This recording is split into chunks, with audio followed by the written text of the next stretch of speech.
अस्सलाम वालेकुम, welcome to binary classroom. और आज की इस क्लास में हम लोग इफ़ एल्स इफ़ स्टेटमेंट पढ़ने वाले हैं। लास्ट लेक्चर में हम लोगों ने एक दिक्कत का सामना किया था, वो ये कि जब हमें मल्टीपल ब्लॉक में से सिंगल चीज़ को सिलेक्ट करना हो तो हम वो किस तरह से करेंगे। तो उसी को सिलेक्ट करने के लिए हमारे पास इफ़ एल्स इफ़ का स्ट्रक्चर यूज़ किया जाता है। इफ़ एल्स इफ़ का जो स्ट्रक्चर है वो बेसिकली करता क्या है कि आपके पास मल्टीपल ब्लॉक ऑफ स्टेटमेंट्स मौजूद होते हैं और आपको उनमें से एक को रन करवाना होता है, एग्जीक्यूट करवाना होता है। उसको किस तरह से एग्जीक्यूट कराएंगे, ज़ाहिरी बात है कंडीशन की बेस पे। ये बिल्कुल ऐसे समझ लें कि अगर मैं आपको कहूँ कि आज क्या दिन है, लेट्स सपोज करें कि आज अगर संडे है, तो आप मुझे वो संडे किस बिना पर कहेंगे कि आज संडे है। सबसे पहले तो आप देखेंगे कि हमारे पूरे हफ्ते में दिन कितने होते हैं। 7 दिन होते हैं। कौन कौन से? Monday, Tuesday, Wednesday, Thursday, Friday, Saturday, Sunday. उसके बाद आप लोग क्या करेंगे, कैलेंडर में से देखेंगे कि क्या आज मंडे है। अगर मंडे होगा तो ठीक है, नहीं तो नेक्स्ट मूव कर जाएंगे। देखेंगे ट्यूसडे, क्या आज ट्यूसडे है, नहीं तो नेक्स्ट मूव करते करते करते जब आप संडे पे जाके पहुंचेंगे तो आपको पता लगेगा कि यस आज तो संडे है। तो इस तरह से आप लोग पता लगाएंगे। तो सेम कहानी हम लोग इसको इम्प्लीमेंट करते हैं इफ़ एल्स इफ़ में भी। If else if statement can be use to choose one block of statement from many block of statements. बहुत से ब्लॉक हैं, उनमें से एक ही आपको कोई ना कोई चूज़ करना होता है, तब आप ये स्ट्रक्चर इस्तेमाल करते हैं। जबकि इफ़ एल्स जो हमने लास्ट लेक्चर में पढ़ा था उसके अंदर सिर्फ 2 ही ऑप्शन थे, या तो ट्रू या तो फॉल्स। अगर ट्रू नहीं हुआ तो फॉल्स वाला चल जाता था, एल्स वाला यानी कि, और अगर एल्स वाला नहीं चलता था तो वो इफ़ वाला ब्लॉक चल जाता था। लेकिन यहाँ ऐसा केस नहीं है। यहाँ अगर फॉल्स भी होगी देन भी हम आगे कुछ ना कुछ चेक कर सकते हैं। अच्छा जी, it is use when there are many option and only one block of statement should be executed. ये कहाँ इस्तेमाल किया जाता है? जब हमारे पास एक से ज़्यादा ऑप्शन हो लेकिन उनमें से हम लोगों ने एक ही सिलेक्ट करना हो, on the basis of condition की बिना पर। सिंटैक्स इसका हमारे पास कुछ इस तरह से है। देखें, अगर आप लोग यहाँ एल्स इफ और एल्स इफ जो मैंने बीच में 2 ब्लॉक लिखे हुए हैं, अगर आप इसको ज़रा एक मिनट के लिए नज़रअंदाज कर लें और ऊपर देखें इफ़ कंडीशन और ब्लॉक 1 और यहाँ नीचे देखें एल्स ब्लॉक n, तो आप लोगों को ये सेम लग रहा होगा जो हम लोगों ने लास्ट लेक्चर में सिंटैक्स पढ़ा था इफ़ एल्स का। ठीक है, ये वैसे ही सेम है, बट यहाँ पर देखें बीच में हम लोग मल्टीपल कंडीशंस और भी ऐड कर सकते हैं, तो ये इफ़ एल्स इफ़ बन जाता है।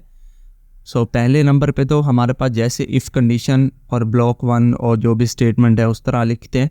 दूसरे में जहाँ एल्स आएगा उसके आगे दोबारा देखिए ये वाली चीज़ हम लोग रिपीट कर देते हैं। एल्स लिखेंगे, एल्स का लफ्ज़ लिखेंगे, लेकिन साथ में दोबारा से ही हम लोग इफ़ कंडीशन डाल देंगे और ब्लॉक 2। इसी तरह दोबारा एल्स इफ़ कंडीशन, यानी कि जितनी भी आप लोग यहाँ डालना चाहें तो यहाँ पर कंडीशंस डाल सकते हैं। तो यहाँ ये डॉट डॉट डॉट मैंने इसलिए डाल रखा है ताकि ये ज़ाहिर करे कि आप यहाँ पर मल्टीपल कंडीशंस डाल सकते हैं, इसके कोई लिमिट है नहीं। और जो लास्ट वाला हमारा पार्ट होगा वो हमारा वैसे ही एग्जीक्यूट होगा। अगर सारी कंडीशन भी फॉल्स हो जाती हैं तो लास्ट वाला तो एग्जीक्यूट होगा ही होगा। फ्लो चार्ट में आते हैं इसके। तो फ्लो चार्ट इसका, अगर आपको सिंटैक्स समझ में आ गया तो फ्लो चार्ट समझना कोई मुश्किल वाली बात नहीं है। स्टार्ट और एंड तो फ्लो चार्ट में लगता ही लगता है। नेक्स्ट हमारे पास क्या कंडीशन चेक होगी इफ़ की। अगर मेरे पास कंडीशन ट्रू हो जाती है तो उसके मुतल्लिका जितने भी स्टेटमेंट है वो एग्जीक्यूट हो जाएंगी और मेरा फ्लो चार्ट यहाँ से एग्जिट कर जाएगा। बट अगर कंडीशन मेरी फॉल्स हो जाती है तो अगली कंडीशन चेक होगी।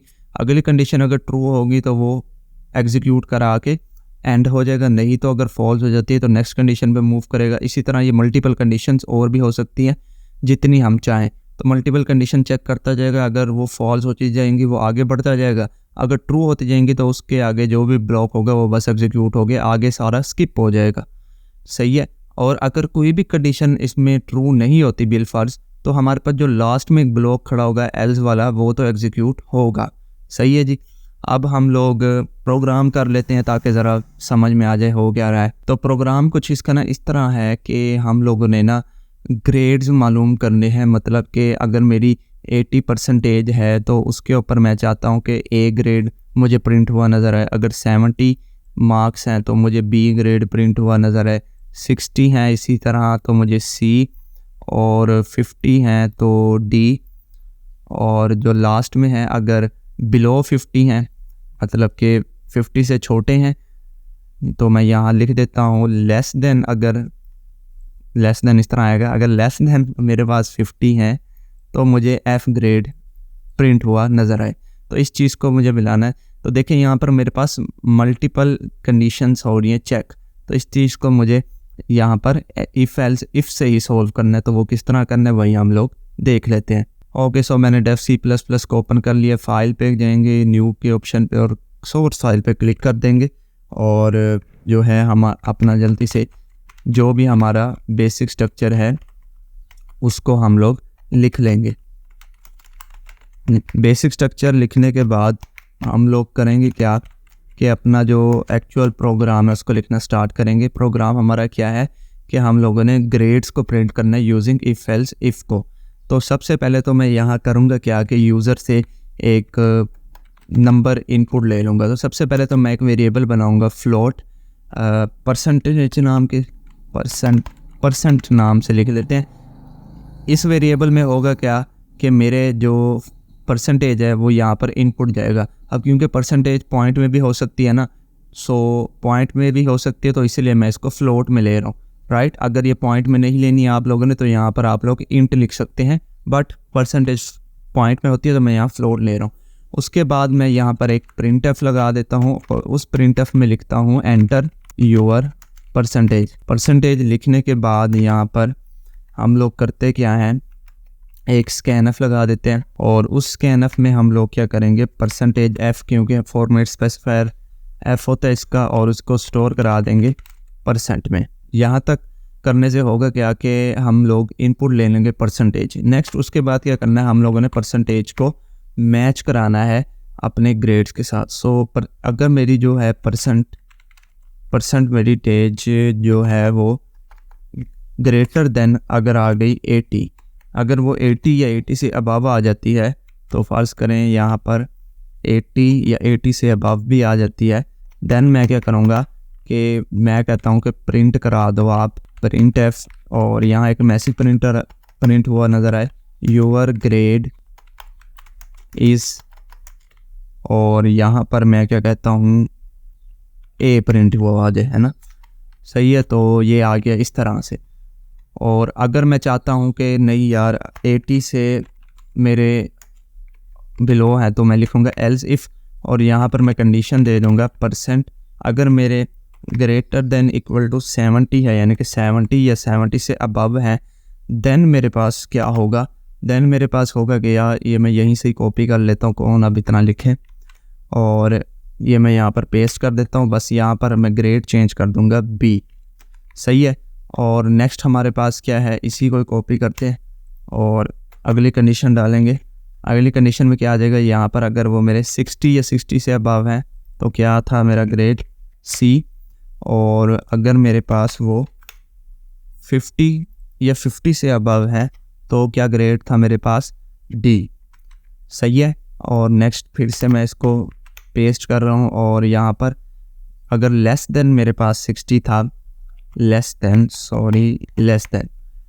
देन अगर मेरे पास 50 था तो मेरा ग्रेड क्या था एफ, ठीक है जी। सो इस तरह से हम लोग इसको प्रिंट करा सकते हैं। इसको सेव करते हैं किसके नाम से, परसेंटेज के नाम से सेव कर देते हैं।